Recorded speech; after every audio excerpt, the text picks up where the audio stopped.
Hello guys and welcome back to game number 2 between DeMusliM and MMA. This is going to be the continuation of the best of 3 series. DeMusliM are red Terran spawning on the top right hand side of Dusk Towers. He is, by the way, before we move on, he's from the UK and he is on Team Evil Geniuses.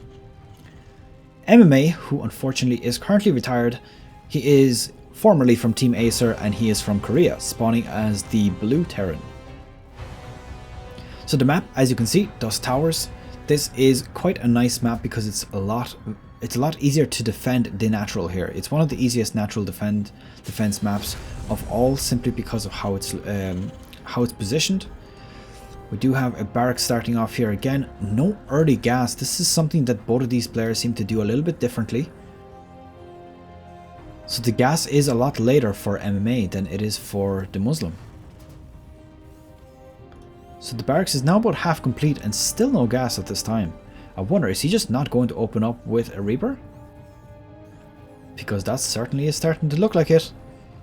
Oh, it looks like he's... Hold on now, he has 400... Oh, there we go. I was like, whoa, what's he doing with 400 minerals moving out like that? But he was just starting a very early expansion.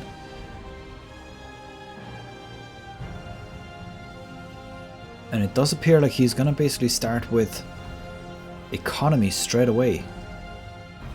So no Reaper at the start. He did start off with a Marine first. And second building factory. Now the block has already been established, so this SCV is not going to see the factory. So MMA is going to be a little bit in the dark of what's going on. Funny enough, there's no full block here, so if DeMusliM decided to scout it out, he would actually be able to scout it fully without any sort of hindrance. And it would be quite significant at this point to know that there is another command center going down this early. I mean, getting a command center down before 2.5 minutes is quite significant. It puts the Terran player at a huge advantage. Oh, there we go, there's a starport on the way, so a typical 1-1-1 build. Now, if you remember the timings, I do believe that first dropship for a 1-1-1 build is about 4 minutes 30 in the enemy base. So we're going to see if he makes it to that exact timing. So it takes, I assume, about 4:20 or 4:10-ish to actually create the medevac, and then by the time it obviously makes it to the enemy base. Then again, this is actually a lot earlier than usual. Looking at that, it's 3 minutes here.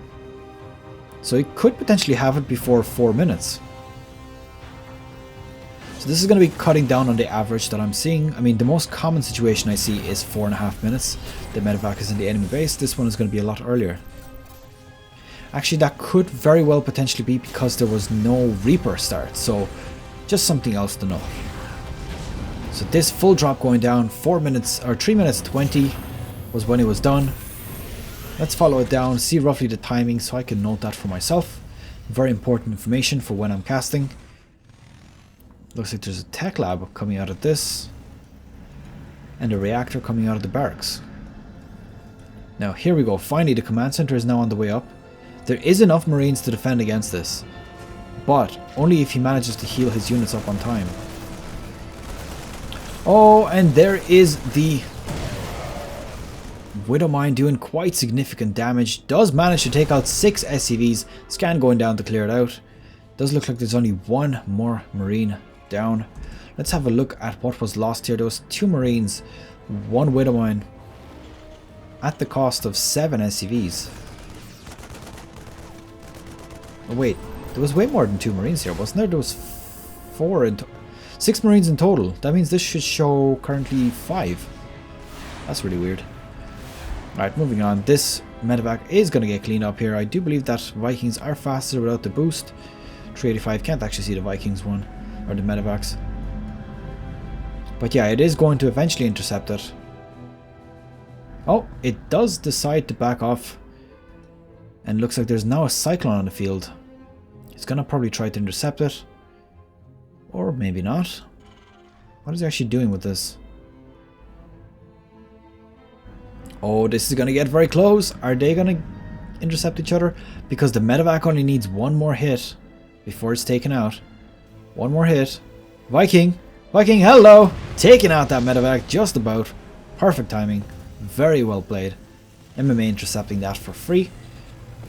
Does look like Stim is on the way. Let's bring up the production tab finally. A few reactors also on the way out. So at this point, MMA having a very good start, being able to defend so many units with just, what, 4 Marines? Did lose a few SCVs, but did recover from it already, seeing as he does have 2 bases already running. So what is this? This is 2 engineering bays, 2nd refinery, 1, 2, 3 barracks, and a 3rd command center is already complete. So MMA absolutely thinking about the macro right now.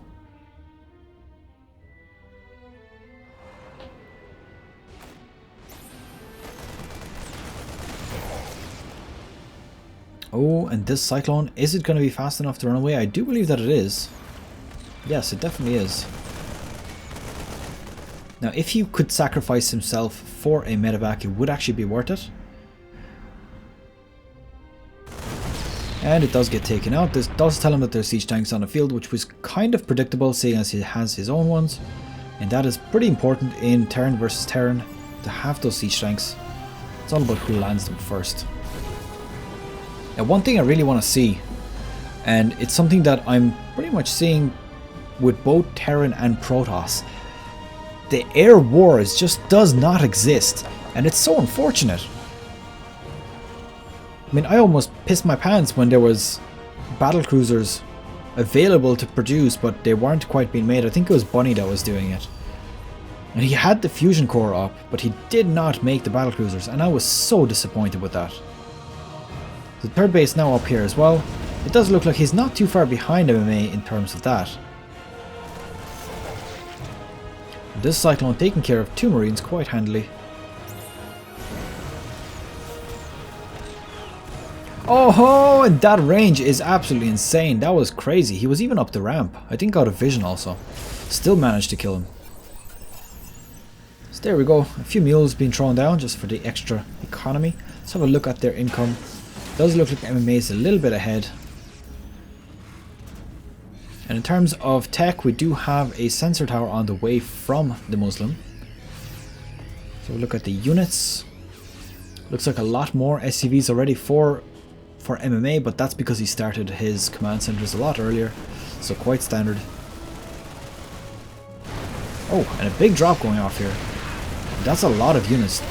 2 siege tanks and quite a few Marines. The siege tanks are already in position to defend against this.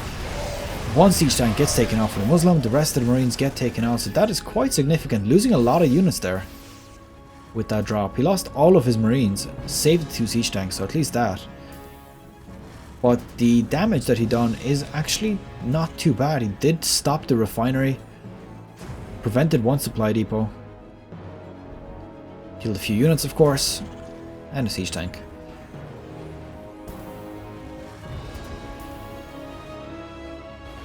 Now these 2 coming around the side, and I believe that's just Marines inside there. Yes it is.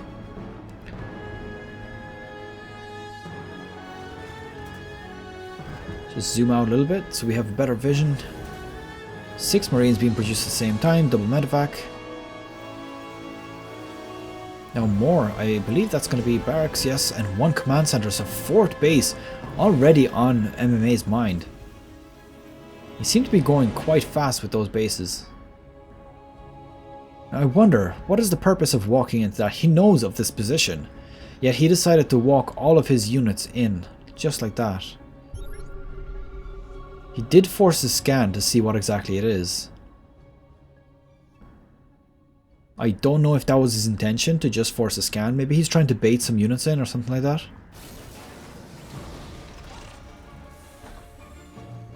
Maybe he's trying to draw away the Muslims' forces so that he can actually fly in.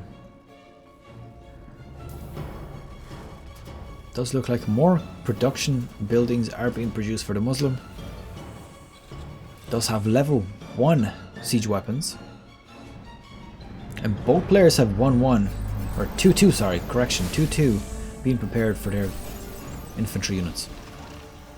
Big wall of tanks, and I assume that's a command center. Yes, it is. So a fort base on the way for DeMusliM also.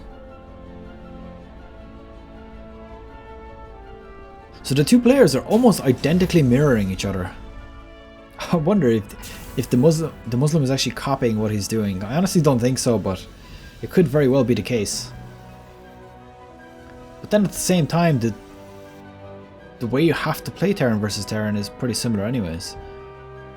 A few Marines just being thrown, scattered around to see if there's any potential sneaky bases. Obviously, if you see a sneaky base, you pretty much rush straight for it and destroy it. Gonna leave one Marine behind. There we go. We do have a lot of medevacs now on the field. We're gonna pick up all of these siege tanks and start with the siege tank play that is oh so popular.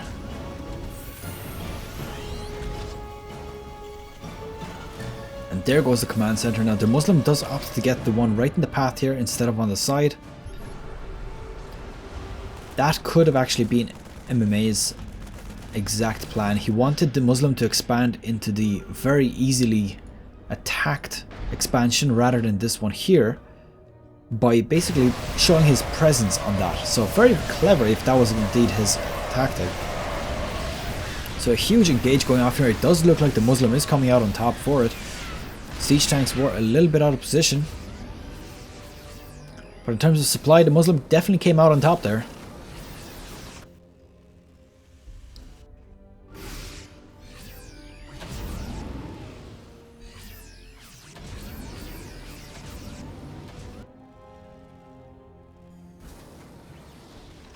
Alright, so level 3, both infantry armor and shields are now on the way for MMA, but DeMusliM currently on 3 weapons on the way, but no shields yet, or armor rather. That's definitely interesting to note. He's done this twice as far as I'm aware now.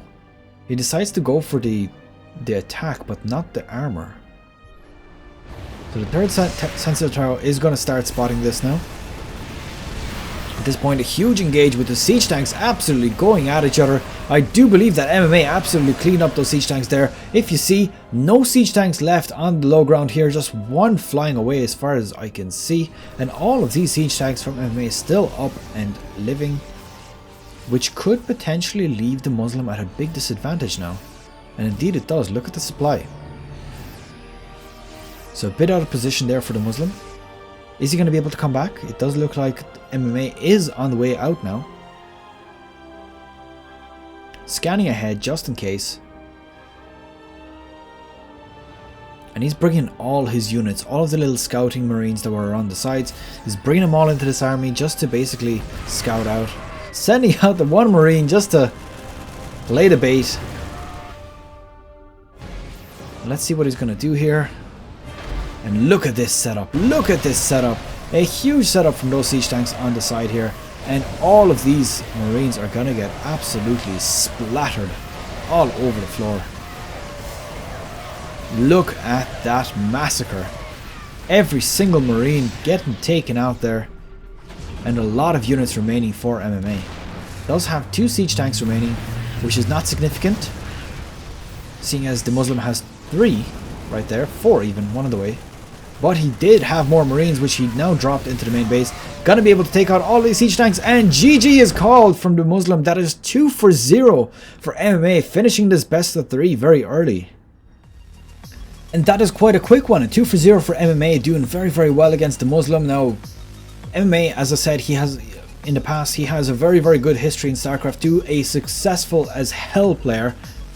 That was very badly put, but he's very, very successful and basically, unfortunately, retired now. But let's move on to the next game, which I'm not actually sure yet. I do have to look through the replay pack and see what I'm going to be doing next. That's pretty much it. Please subscribe to my channel to see more. The social media links are on the right hand side, and that's pretty much it. Good luck, have fun, take care, and see you in the next game.